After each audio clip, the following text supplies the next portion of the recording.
Welcome home, everybody. It's good to see y'all. Pound it, bring it on, and I know it's been a few weeks. I apologize. A lot of stuff just going on, a lot of things happening behind the scenes, and I wasn't even going to do a video this week because the 4th of July was just a few days ago. But the Lord really prompted something into me, and so following His leading, I'm going to kind of tell you what He kind of. Hopefully you learn something that I learned from, is what I'm trying to get at. All right. So as we all know, it was the 4th of July, America's Independence Day, where a lot of Americans, well, almost all Americans come together in a bit of fellowship. We can do cookouts, barbecue, eating out, and like a bunch of children, we get together and we cause mayhem, usually in the forms of fireworks. Pew pew pew. Love fireworks. And in fact, actually, the 4th of July is one of my top 5 holidays, I would have to say. You know, right there up there with Christmas, Memorial Day and Veterans Day, and St. Patrick's Day. Don't judge me. I have my favorites, you have yours, okay? Those are mine. So, some of the best memories actually come from 4th of July. When I was a kid, I remember going with my dad and his friend Dan. And going and actually ordering or picking up. I don't actually remember how, but to get fireworks for the town, like the town fireworks, the town show. Then as a family, I remember helping him on the 4th and setting up the fireworks for the town that we were going. In fact, I remember I used to actually make a miniature out of all the junk out there. It was fun. And since my dad did the grand finale, we would be like right underneath the fireworks. So me and my sisters, we would lay on top of the roof of the van. Yeah, I know it wasn't safe, but we were kids. It was fine. And so the fireworks and the lights were just right there. They were right there in your face. But what was so amazing, you could feel the concussive blast.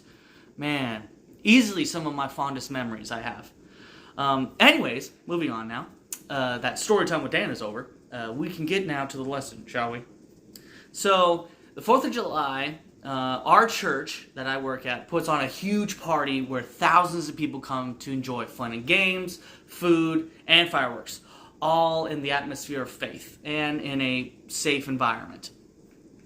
Now, this is a lot of work already, usually in the years, a little more intense this year, because in the early morning we had to put up a tent because a tent the day before, broke due to inclement weather.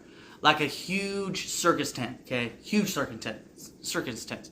And in that process, I ended up actually hurting my back enough that it was hard to walk.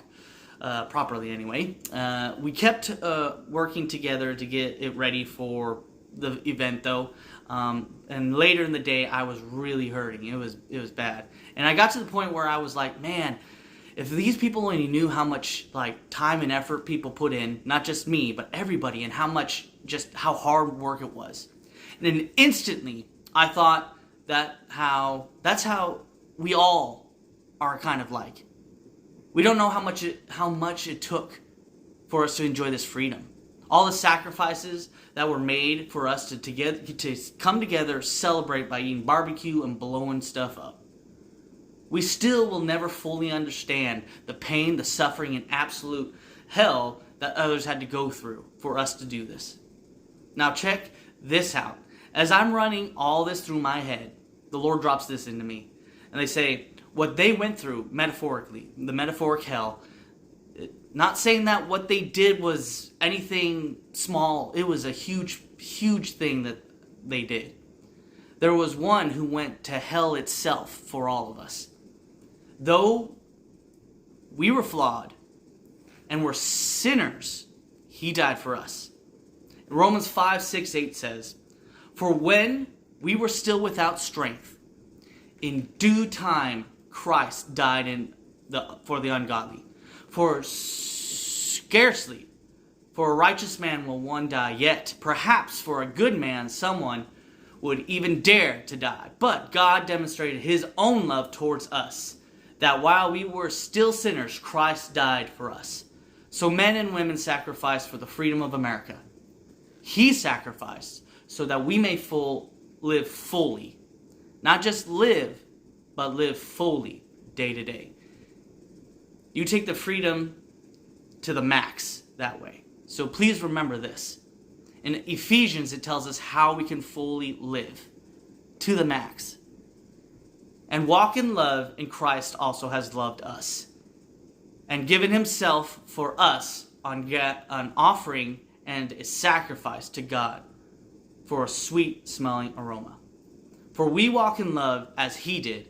As a sacrifice, we can truly live in freedom. I hope you guys get something out of this. I hope that you guys have learned just as I have. And I hope you guys had an amazing Independence Day. That you spent it with loved ones and ate some great food, typically barbecue, I hope. It'd be un-American if you didn't. And you shot off some fireworks. I didn't get to actually shoot any off this year, but it's kind of sadness. I haven't actually for the past few years. It's kind of sad.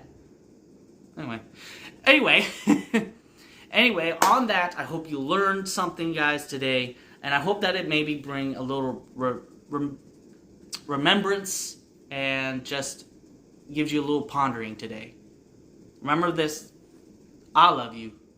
He absolutely loves you. And I'll see you in the next video. Later!